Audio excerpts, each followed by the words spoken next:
கவலை இல்லாம colour print பண்ணுங்க, அதுவும் மிக குறைஞ்ச விலையில. Epson eco tank printers. இது வெறும் ஃபேபுலஸ் இல்ல, இது டோட்டலி பிரிண்டபிளஸ்.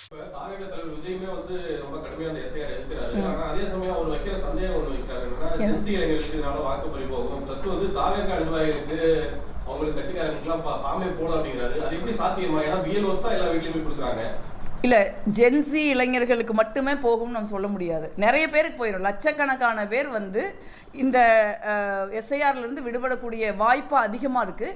அது இவங்களுக்கு போக அவங்களுக்கு போகணும்னு சொல்ல முடியாது நம்மளால். ஏன்னா 30 நாட்களுக்குள்ள ஃபஸ்ட்டு வந்து இது ஏன் செய்யணும்? இது குடியுரிமை சரிபார்க்கிற ஒரு எக்ஸசைஸ். அதை செய்ய வேண்டிய தேவை இந்தியாவில் கிடையாது, அதை செய்ய வேண்டிய தேவை தமிழ்நாட்டில் கிடையாது, அதை செய்யறதுக்கான அதிகாரம் இந்திய தேர்தல் ஆணையத்துக்கு கிடையாது. ரெண்டாவது, ஏன் வந்து இவங்க 30 நாளில் எப்படி பண்ணுவீங்க? 30 நாளில் பண்ணக்கூடிய எக்ஸசைஸ் அது. நீங்கள் 8 கோடி மக்கள் இருக்காங்க தமிழ்நாட்டில், கிட்டத்தட்ட 6.5 கோடி வாக்காளர்கள் இருக்காங்க. 6.5 கோடி பேரை 30 நாளுக்குள்ளே ஃபார்ம் கொடுத்து 30 நாளுக்குள்ளே அவங்களை எழுதி, அவங்க வந்து 2002 ஓட்டு போடலைன்னா நீ அதை கொண்டா இதை கொண்டா, அவங்க அப்பா இருக்காரா அம்மா இருக்காரா, அவங்க ஐடி என்ன, அவங்க எங்கே ஓட்டு போட்டாங்க, உங்கள் பூத் எங்கே இருக்குது அப்படின்லாம் கேட்டு அதை அத்தனை ஃபில்லப் பண்ணி அதை அத்தனை டைப் பண்ணி அதை அத்தனை வரைவு அதுக்கப்புறம் 5 நாளில் வரைவு வாக்காளர் பட்டியலை வெளியிட்டு இது எப்படி சாத்தியம்? இது வந்து அறிவுன்னு ஒரு கொஞ்சம் குட்டியான அறிவு இருக்கிறவங்களுக்கு கூட தெரியும். இது தேர்தல் கமிஷனுக்கு தெரியாதா? அப்போ வந்து இது ஊழல்ங்கிறது, இது வந்து ஒரு வெளிப்படையான ஒரு தேர்தல் ஊழல் தான் இந்த வாக்காளர் பட்டியல் தீவிர திருத்தம்ங்கிறது தான் நம்மளுடைய நிலைப்பாடு. அதை தான் இன்னைக்கு அஸ்ஸாம் எஸ்ஆர் மூலம் அவங்க உறுதிப்படுத்தியிருக்காங்க. சோசியல் மீடியாக்கள் வந்து தாவைக்காவும் காங்கிரஸும் கூட்டணி போடுறதுக்கான வாய்ப்புகள் அதிகம் சொல்லி ஒரு டாக் ஓடிட்டு இல்லை, சமூக வலைத்தளங்களில் வந்து டெய்லியும் கூட ஏதோ ஒரு வதந்திகள் உழவிக்கிட்டு தான் இருக்குது. சமூக வலைத்தளத்தில் என்ன பேசுகிறாங்கிறத வச்சு தேர்தல் கூட்டணிகள் உருவாவதில்லை. இல்லை, நிறைய ஸ்பெக்குலேஷன் இருக்க தான் செய்யும். நீங்கள் வந்து தேர்தல் கூட்டணிகளோ இல்லை தேர்தலில் சீட்டு ஒதுக்கீடுலாம் வந்து நீங்கள் இது சமூக வலைத்தளங்களோட ஸ்பெக்குலேஷன் அடிப்படையில் நடக்கிறதில்ல. நாங்கள் தான் திமுக கூட்டணியில் இருக்கோமே. ராகுல் காந்தியோட விஜய் பேசினதா ஒரு டாக்குமெண்ட் ஓடி இருக்கு. இப்போ இதெல்லாம் கம்பேர் பண்ணி தான் சமூக வலைதளத்தில் இல்லை, விஜய் ஒன்றும் காங்கிரஸ் கட்சிக்கு புதியவர் அல்ல. அவர் வந்து 2010 வந்து தலைவர் ராகுல் காந்தியை வந்து பார்த்து காங்கிரஸ் கட்சியில் சேர்றதுக்கான வாய்ப்புகளை குறித்து அவர் ஆலோசனை செஞ்சுருக்காரு. அது வந்து அது பல்வேறு காரணங்களால் அப்போ நடக்கலை. அதனால் அவர் ஒன்றும் எங்களுக்கு தெரியாதவர் அல்ல, அவர் எங்களுக்கு தெரிஞ்சவர் தான். அப்புறம் அதே மாதிரி ஒரு துரதிருஷ்டவசமான சம்பவம் நம்ம ஊரில் ஒரு மிகப்பெரிய துயரம் சம்பவம் நடக்கிறப்ப தலைவர்கள் பேசுகிறது தான் வழக்கம்தான். அதுவே வந்து ஒரு தேர்தல் கூட்டணிக்கான அச்சாரம் நம்ம சொல்லிட முடியாது. நாங்கள் வந்து திமுக கூட்டணியில் இருக்கோம், ரொம்ப காலமாக இந்த கூட்டணி இருக்குது. அதனால் தேர்தலுக்கு இன்னும் நாள் இருக்குது. அதனால் சமூக வலைத்தளங்களில் எழுதுறதுலாம் வந்து அரசியல் கட்சிகளுடைய முடிவுன்னு நம்ம நினைக்கிறோம். ஒரு விஷயம் என்னன்னா, ஒரு சிபிஐ விசாரணைக்கு அப்புறமா வந்து பாஜக அதிமுக திரும்பிடுவார் அப்படின்னு சொல்லப்பட்டது. இப்போ அதுதான் சாத்தியம் இல்லைங்கிற மாதிரி அவரோட இதெல்லாம் தெரியுது. இன்னொன்று, எஸ்ஐஆர் வந்து உங்களை மாதிரி அவர் ரொம்ப கடுமையாக இருக்கிறாரு. எஸ்ஐஆரை பொறுத்த வரைக்கும் நீங்கள் எந்த கட்சிக்காரரு, கட்சியின் தலைவர் இல்லை கட்சியின் தொண்டர் அதெல்லாம் முக்கியம் இல்லை. நம்ம வந்து இந்தியாவில் இருக்கிற ஒவ்வொரு குடிமகனும் இந்த எஸ்ஐஆரை நம்ம எதிர்க்கணும். இது வந்து நம்மளுடைய உரிமைகளுக்கு எதிரானது, இந்திய அரசியல் சாசனத்துக்கு எதிரானது, சட்டவிரோதமானது. இதை நம்ம எதிர்த்து தான் ஆகணும். இதை எதிர்க்காதவர்கள் யாராக இருந்தாலும் அவர்கள் வந்து இந்த இந்திய ஜனநாயகத்தினுடைய ஒரு நேர்மையான நடுநிலைத்தன்மையை சிதைக்கிறார்கள்ங்கிறத நம்ம புரிஞ்சுக்கணும்.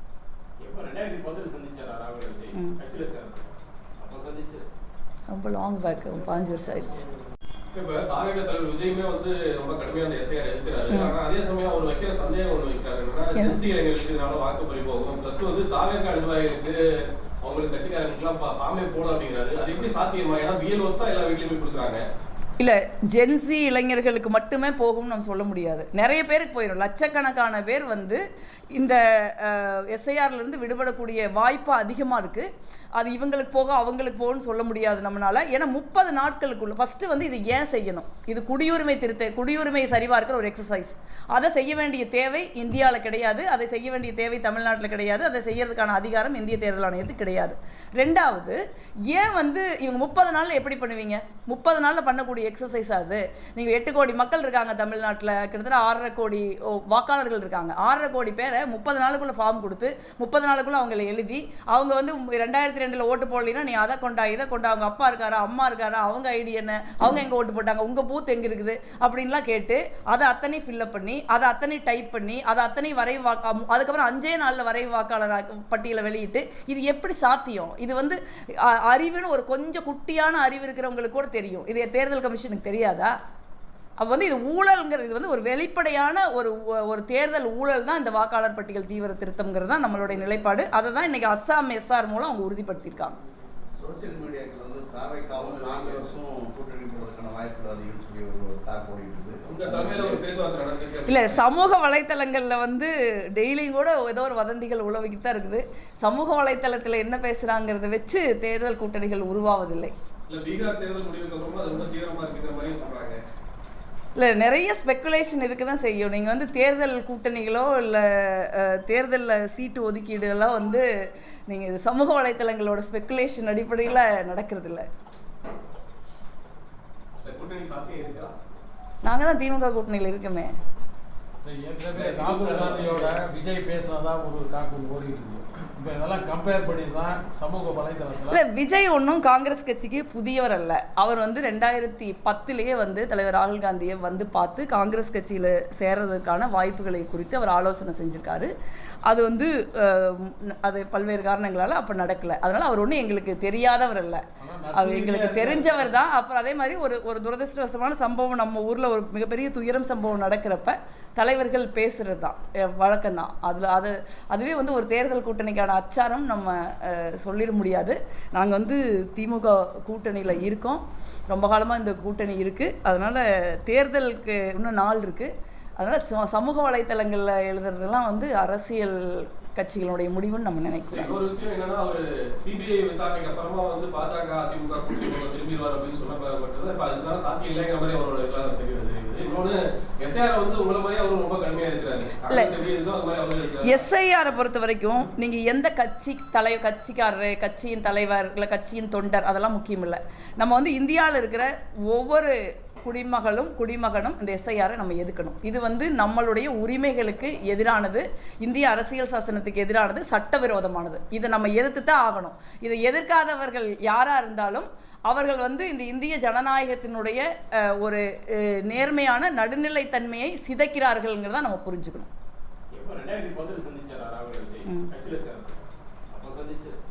ரொம்ப லாங் பேக், 5 வருஷம் ஆயிடுச்சு பண்ணப்பட்டிருக்கு. அதனால் அதெல்லாம் வந்து நிறுத்தி வைக்கப்படுகிறது. இதுக்கப்புறம் வந்து சீஃப் செக்ரட்டரி தலைமையில் நாங்கள் ஒரு குழு போட்டிருக்கோம், அது இது குறித்து விவாதிக்கணும்னு ஒரு ஜிஓ போட்டுறாங்க. அந்த ஜிஓவை ஒரே நாளில் இந்த ராதாகிருஷ்ணன், நம்ம வழக்கை போய் போட்டு வச்சிருக்கிற ராதாகிருஷ்ணன் போய் உயர்நீதிமன்றம் மதுரை கிளையில் போய் தடையாணை வாங்குறார். அப்போ ஒரு மக்களால் தேர்ந்தெடுக்கப்பட்ட அரசாங்கத்தை விட ஒரு தனிநபர் வந்து ஒரு நீதிமன்றத்துக்கு ஒரு பெரிய வலிமையானவராக தெரிகிறது நமக்கு ரொம்ப ஆச்சரியமாக இருக்குது. நம்ம தொடர்ந்து நேற்று சொன்னது தான், அதாவது கரூரில் வந்து இந்த வழக்கு வந்து நடக்கிற வேகம் இருக்குதுல்ல, அது இந்திய நீதித்துறை வரலாற்றிலேயே ஒரு மைல்கல்ங்கிற மாதிரி அவ்வளோ வேகமாக நடத்துகிறாங்க.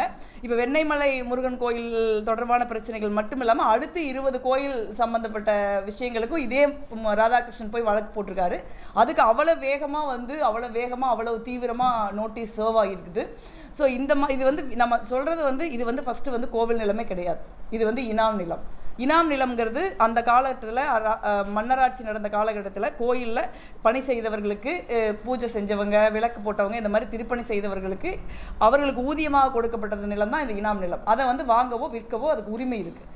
அதை தான் இவங்க செஞ்சுருக்காங்க. இவங்களுக்கு பட்டா இருக்குது, இவங்க ரெஜிஸ்டர் ஆஃபீஸில் போய் ரெஜிஸ்டர் பண்ணியிருக்காங்க, பட்டா கொடுத்துருக்காங்க, பதிவுத்துறைக்கு தெரிஞ்சிருக்குது. இவங்க வந்து அந்த வீட்டில் 40 வருஷம் 50 வருஷத்துலேருந்து 150 வருஷம் வரை குடியிருந்திருக்காங்க. அவங்க எலக்ட்ரிசிட்டி பில்லு கட்டுறாங்க, இது தண்ணி வரி கட்டுறாங்க, ஹவுஸ் டேக்ஸ் கட்டுறாங்க, அவங்களோட ஒரிஜினலாக பட்டா இருக்குது. இதெல்லாம் அரசாங்கத்துக்கு உட்பட்டது தானே. எப்படி ஒரு ஒட்டுமொத்த அரசாங்கத்தின் நடைமுறையே செல்லாது அப்படின்னு எதன் அடிப்படையில் நீதிமன்றம் தீர்ப்பு சொல்கிறாங்கன்னு நம்மளால் புரிஞ்சுக்க முடியல. அவங்கள ஒரு எளிய மக்கள், அவங்க ஒரு 2 சென்ட் நிலம் 3 சென்ட் நிலம் வாங்கி ஒரு கஷ்டப்பட்டு அவங்க வாழ்நாள் சேமிப்பே வாழ்நாள் உழைப்பே அந்த வீட்டில் தான் இருக்குது. அந்த ஒரு வீடு தான் பெரும்பாலானவங்களுக்கு ஒரு சொத்தாக இருக்குது, அல்லது ஒரு கடை தான் அவங்களுடைய வாழ்வாதாரமாக இருக்குது. அதை வந்து நீங்கள் இன்றைக்கி அவ்வளவு அவசரமாக வந்து அதை காலி பண்ணி அவங்களையெல்லாம் தெருவில் நிறுத்தணும்னு ஒரு சொல்கிற நீதிமன்ற ஆணை வந்து ஒரு மிகப்பெரிய ஒரு என்ன சொல்கிறது, ஒரு துரதிருஷ்டவசமானதுன்னு நான் நினைக்கிறேன். இன்னும் எங்களுக்கு நீதிமன்றங்களின் மீது மதிப்பும் நம்பிக்கையும் இருக்கிறது, மக்களும் அதை நம்புகிறாங்க. அதனால் அதே நீதிமன்றங்களில் போய் முறையீடு செய்து நம்மளால் நீதியை பெற முடியும் நாம் நம்புகிறோம். அதற்கு கால அவகாசம் கூட கொடுக்காம தொடர்ந்து ஒரு நீதிமன்றம் வந்து கரூரை குறி வச்சுக்கிட்டு ஒரு ராதாகிருஷ்ணன்கிற ஒரு தனிநபர் மூலமாக ஒரு நீதிமன்ற ஆணையின் மூலமாக மக்களை காலி செய்ய சொல்றது சரியில்லை. அதுக்கு நாங்கள் அனுமதிக்க மாட்டோம். தமிழ்நாட்டில் அதிகபட்சமாக கரூர் மாவட்டத்தில் மட்டும்தான் இந்த நிலங்கள் எடுக்கிறாங்க அப்படின்னு சொல்லி ஒரு புகார் தெரிவிக்கிறீங்க. அது எப்படி நீங்கள் எடுத்து இல்லை, அது எப்படின்னா எல்லா பக்கமும் வந்து இந்த மாதிரி பிரச்சனைகள் இருக்குது. இந்த பிரச்சனை கரூர் மாவட்டத்தில் மட்டும் இருக்குன்னு சொல்ல முடியாது. தமிழ்நாடு முழுக்கவே 13 லட்சம் ஏக்கரில் இந்த பிரச்சனைகள் இருக்குது. அப்போ 13 லட்சம் ஏக்கரில் பிரச்சனைகள் இருக்கிறப்ப அங்கங்கே இங்கெங்கே பிரச்சனை எப்பாவது வரதான் செய்யுது, வந்துட்டு தான் இருக்குது. ஆனால் கரூரில் மட்டும் அது அவ்வளவு ஸ்பீடாக ஏன் வருது, அடுத்து 20 கோயிலில் போய் எதுக்கு அட்டாச் பண்ணுறாங்கன்னு நம்மளால் புரிஞ்சுக்க முடியல. நீங்கள் நீதிமன்றங்களை பற்றி நமக்கு தெரிஞ்சது தான். நீதிமன்றத்தில் ஒரு வழக்கு வர்றதுக்கோ இல்லை அதுக்கு வாய்தா போடுறதுக்கோ அது நம்பர் ஆகிறதுக்கோ பல வழக்குகள், முக்கியமான வழக்குகள், பெண்கள் பாலியுணர்வு செய்யப்படுற வழக்குகள் உட்பட பார்த்தீங்கன்னா நீங்கள் வந்து பல வருஷம் ஆகுது. ஆனால் இதுக்கு மட்டும் இந்த அப்பாவி மக்களை அவங்க குடியிருக்கிற வீட்டிலேருந்து துரத்துறதுக்கு மட்டும் இவ்வளவு ஸ்பீடாக அந்த வழக்கு விசாரிக்கப்படுதுன்னு நமக்கு புரிய மாட்டேங்குது. ஒவ்வொரு வெள்ளிக்கிழமையும் கண்டெம்ட்டுக்கு நீங்கள் வரணும்னு ஆர்டர்லேயே இருக்குதுன்னு சொல்கிறாங்க. ஸோ அந்த அளவுக்கு வந்து இந்த மக்கள் என்ன பெரிய குற்றவாளிகளா, இல்லை சட்டவிரோதமாக கரூருக்கு வந்து தங்கி இருக்கிற மக்களா, இல்லை அவங்க வந்து பட்டாக்கிது இல்லாமல் வந்து ஒரு ஆக்கிரமிப்பாளர்களா, ஒரு சட்டத்துக்கு உட்பட்டு ஒரு நிலம் வாங்கி சொந்த காசு சம்பாரித்து செலவு பண்ணி அதை விலை கொடுத்து வாங்கி ரெஜிஸ்டர் பண்ணி பட்டா வச்சுக்கிட்டு அதில் 30 வருஷம் 40 வருஷம் 100 வருஷம் வாழ்ந்துக்கிட்டு இருக்கிற மக்களை வெளியே போங்கன்னா எப்படி போகிறது? ஏன் போகணும்? ஸோ அதனால தான் நம்ம அதுக்கு போராடுறோம். மக்களுடைய போராட்டம் நியாயமானதுன்னு நான் நினைக்கிறேன். ஒரு மக்கள் பிரதிநிதியாகவும் சரி, ஒரு அரசியல் கட்சியினுடைய பிரதிநிதியாகவும் சரி, நம்மளுடைய முக்கியமான கடமைங்கிறது வந்து போராடுற மக்களுக்கு அவங்க சைடு நியாயம் இருக்கிறப்ப நிற்கிறது தான். அதுதான் நாங்கள் செய்கிறோம். இந்து சமய அறநிலையத்துறையில் வந்து நேற்று இரவு வரை ஆஃப் பண்ணிடு.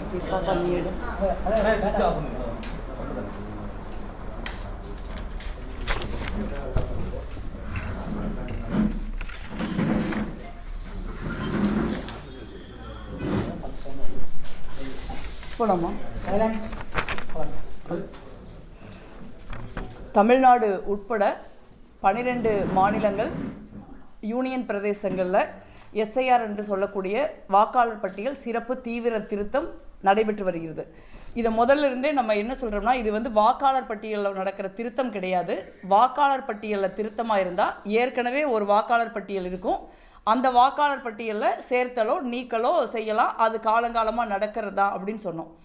ஆனால் அப்படி செய்யாமல் வாக்காளர் பட்டியலையே மொத்தமாக வந்து தூக்கி போட்டு நம்ம தமிழ்நாடு உட்பட 12 மாநிலங்களில் இந்திய தேர்தல் ஆணையம் நமக்கு வந்து புதுசாக ஒரு ஃபார்ம் தராங்க. அந்த புதுசாக ஃபார்மில் வாக்காளர் போட்டு தான் நாங்கள் வாக்காளர் பட்டியல் சேர்க்குறோம்னு அவங்க சொல்கிறாங்க. அது வந்து வாக்காளர் பட்டியல் தீவிர திருத்தமே கிடையாது, அது வந்து ஒரு குடியுரிமை திருத்தம் அப்படிங்கிறது தான் நம்மளுடைய வாதம். அதை வந்து இன்றைக்கி நிரூபிக்கிற மாதிரி 12 மாநிலங்களில் நீங்கள் தேர்தலுக்கு போகிற 5 மாநிலங்கள் இருக்குது. அதில் 4 மாநிலங்கள் தான் எஸ்ஐஆர் அறிவிக்கப்பட்டிருக்கு. இன்னொரு மாநிலத்தில் ஏன் அறிவிக்கலைன்னு நம்ம கேட்டிருந்தோம். அது அஸ்ஸாம். அந்த அஸ்ஸாம் வந்து பாரதிய ஜனதா கட்சி ஆட்சியில் இருக்கிற ஒரு மாநிலம். அந்த மாநிலத்தில் இப்போ எஸ்ஐஆர் கிடையாது, ஆனால் எஸ்ஆர் அறிவிக்கப்படும் அப்படின்னு அறிவிச்சிருக்காங்க. அது வாக்காளர் பட்டியல் சாதாரண திருத்தம். ஏன் வந்து அஸ்ஸாமில் மட்டும் எஸ்ஐஆர் கிடையாது அப்படின்னு நம்ம கேட்டால் அதுக்கு அவங்க சொல்கிற பதில் வந்து அங்கே வந்து குடியுரிமையை சரிபார்க்கும், அங்கே குடியுரிமை விதிகள் வந்து வேறையாக இருக்குது. ஏற்கனவே வந்து என்ஆர்சி அங்கே நடந்த தேசிய குடிமக்கள் பதிவேடு அங்கே நடந்திருக்கு. அது தொடர்பான வழக்கு வந்து உச்சநீதிமன்றத்தில் நிலுவையில் இருக்குன்னு சொல்கிறாங்க. அப்போ 2019 அங்கே தேசிய குடிமக்கள் பதிவேடு என்ஆர்சி அஸ்ஸாமில் நடந்தப்போ 3.3 கோடி பேர் அதில் பதிவு பண்ணியிருக்காங்க. 19 லட்சம் பேர் 20 லட்சம் பேருக்கு பக்கமாக அதிலிருந்து நீக்கப்பட்டிருக்காங்க. இப்போ பேசிக்காக வந்து தேர்தல் ஆணையம் செய்கிறது குடியுரிமையை சரிபார்க்கும் பணி தான். அதை செய்யறதுக்கான அதிகாரம் தேர்தல் ஆணையத்திற்கு கிடையாது, உள்துறை அமைச்சரகத்துக்கு தான் உண்டுன்னு நம்ம சொல்கிறோம்.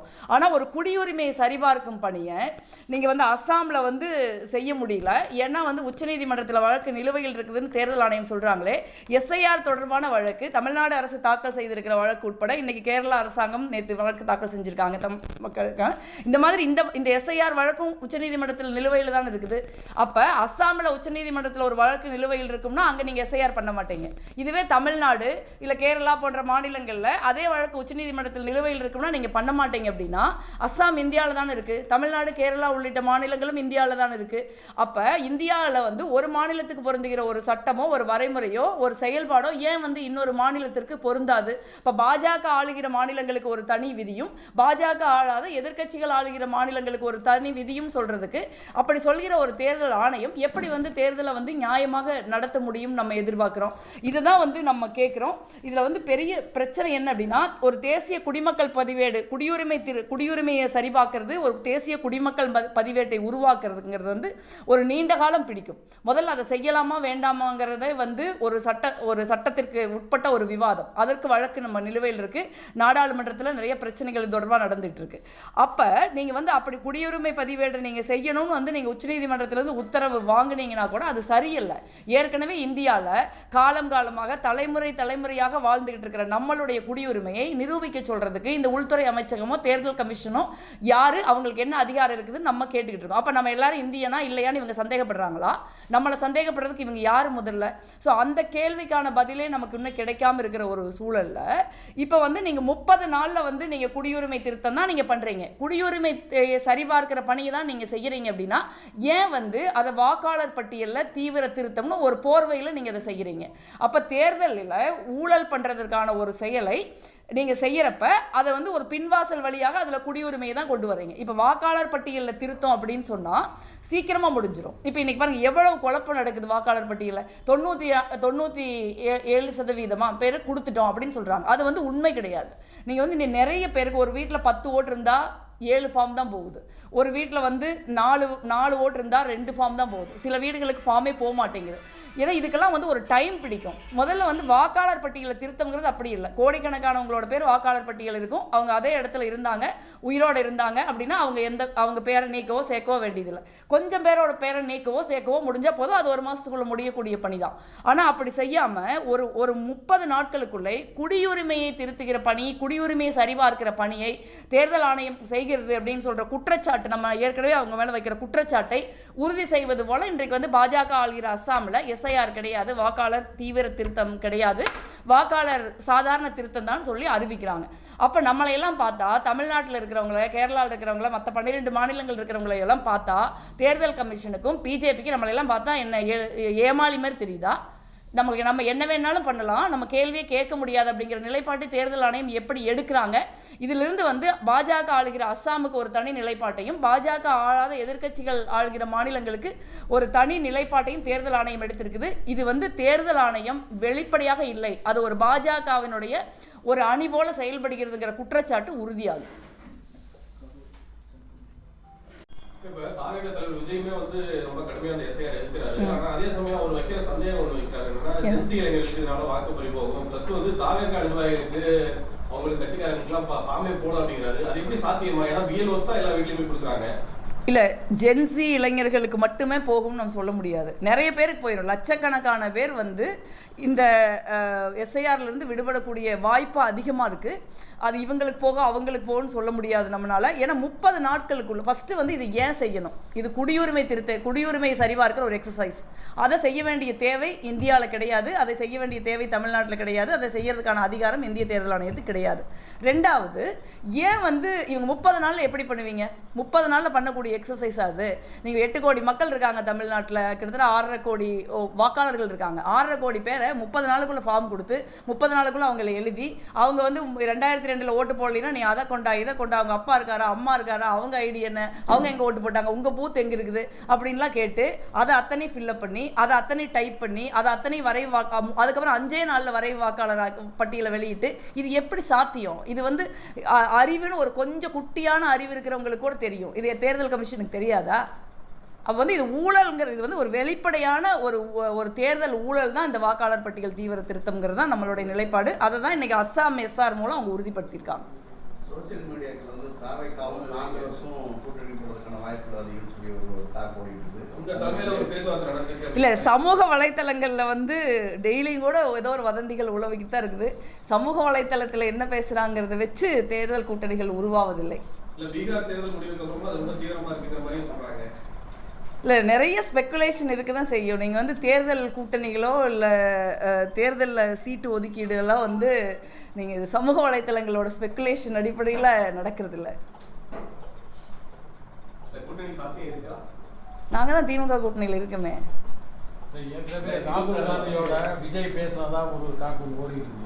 இப்போ இதெல்லாம் கம்பேர் பண்ணி தான் சமூக வலைதளத்தில் இல்லை, விஜய் ஒன்றும் காங்கிரஸ் கட்சிக்கு புதியவர் அல்ல. அவர் வந்து 2010 வந்து தலைவர் ராகுல் காந்தியை வந்து பார்த்து காங்கிரஸ் கட்சியில் சேர்றதுக்கான வாய்ப்புகளை குறித்து அவர் ஆலோசனை செஞ்சுருக்காரு. அது வந்து அது பல்வேறு காரணங்களால் அப்போ நடக்கலை. அதனால் அவர் ஒன்றும் எங்களுக்கு தெரியாதவர் அல்ல, அவர் எங்களுக்கு தெரிஞ்சவர் தான். அப்புறம் அதே மாதிரி ஒரு துரதிருஷ்டவசமான சம்பவம் நம்ம ஊரில் ஒரு மிகப்பெரிய துயரம் சம்பவம் நடக்கிறப்ப தலைவர்கள் பேசுகிறது தான் வழக்கம்தான். அதுவே வந்து ஒரு தேர்தல் கூட்டணிக்கான அச்சாரம் நம்ம சொல்லிட முடியாது. நாங்கள் வந்து திமுக கூட்டணியில் இருக்கோம், ரொம்ப காலமாக இந்த கூட்டணி இருக்குது. அதனால் தேர்தலுக்கு இன்னும் நாள் இருக்குது. அதனால் சமூக வலைத்தளங்களில் எழுதுறதுலாம் வந்து அரசியல் கட்சிகளுடைய முடிவுன்னு நம்ம நினைக்கிறோம். ஒரு விஷயம் என்னன்னா, ஒரு சிபிஐ விசாரணைக்கு அப்புறமா வந்து பாஜக அதிமுக திரும்பிடுவார் அப்படின்னு சொல்லப்பட்டது. இப்போ அதுக்கான சாத்தியம் இல்லைங்கிற மாதிரி அவரோட இதெல்லாம் தெரியுது. இன்னொன்று எஸ்ஐஆர் வந்து உங்களை மாதிரி அவர் ரொம்ப கடுமையாக இருக்கிறாரு. எஸ்ஐஆரை பொறுத்த வரைக்கும் நீங்கள் எந்த கட்சிக்காரரு, கட்சியின் தலைவர் இல்லை கட்சியின் தொண்டர் அதெல்லாம் முக்கியம் இல்லை. நம்ம வந்து இந்தியாவில் இருக்கிற ஒவ்வொரு குடிமகனும் இந்த எஸ்ஐஆரை நம்ம எதுக்கணும். இது வந்து நம்மளுடைய உரிமைகளுக்கு எதிரானது. இந்திய அரசியல் சாசனத்தில்